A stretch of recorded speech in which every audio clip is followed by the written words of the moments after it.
बातमी बीडची आहे। बीडच्या राष्ट्रवादी मध्यवर्ती कार्यालयात अजित पवार यांचा अस्थि कलश कार्यकर्त्यांसाठी तसंच नागरिकांकरता दर्शनाकरता ठेवण्यात आलाय। आमदार धनंजय मुंडे, प्रकाश सोळंके यांच्यासह माजी आमदार दर्शनाकरता त्या ठिकाणी उपस्थित असणार आहेत।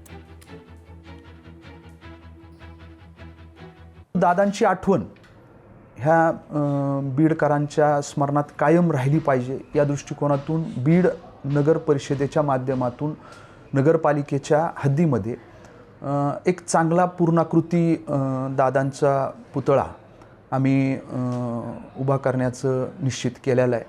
त्याची जागा आम्ही सगळेजण जे काय आहे थोडंसं चर्चा करून जिल्हाध्यक्ष असतील किंवा नगर परिषदेमधले आमचे सर्व पदाधिकारी असतील सगळे मिळून ती एक जागा निश्चित करून अतिशय सुंदर चांगल्या पद्धतीचं स्मारक दादांचं पूर्णाकृती पुतळा आम्ही उभा करण्याचं निश्चित केलं। पिंपरी चिंचवड महानगरपालिकेच्या विरोधी पक्षनेतेपदी भाऊसाहेब भोयर यांची नियुक्ती झाली आहे।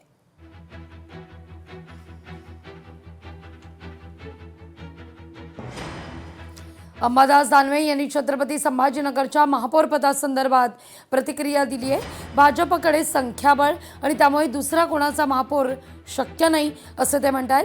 शिंदेंच्या शिवसेनेचा काही संबंधच नाही असंही दानवेंनी स्पष्टच केलंय। एमआयएमचा वगैरे महापौर कसा होणार? त्यांचे 32-33 लोक आहेत, मेजॉरिटीला 58-59 लागतात। भारतीय जनता पार्टीकडे क्लिअर मेजॉरिटी आहे।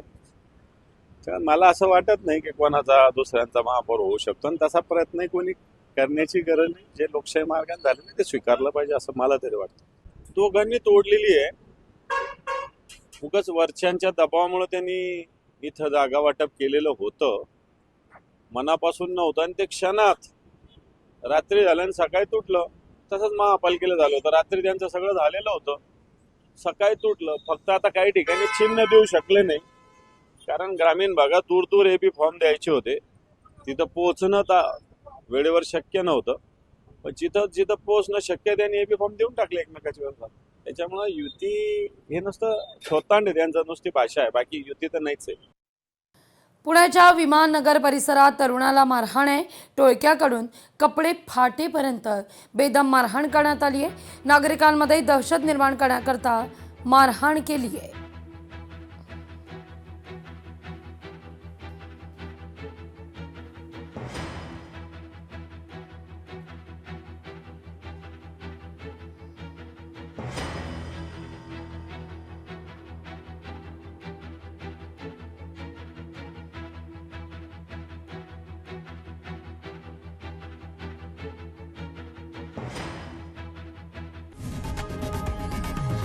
लोकशाही मराठी ऐका, पहा, जागरूक रहा।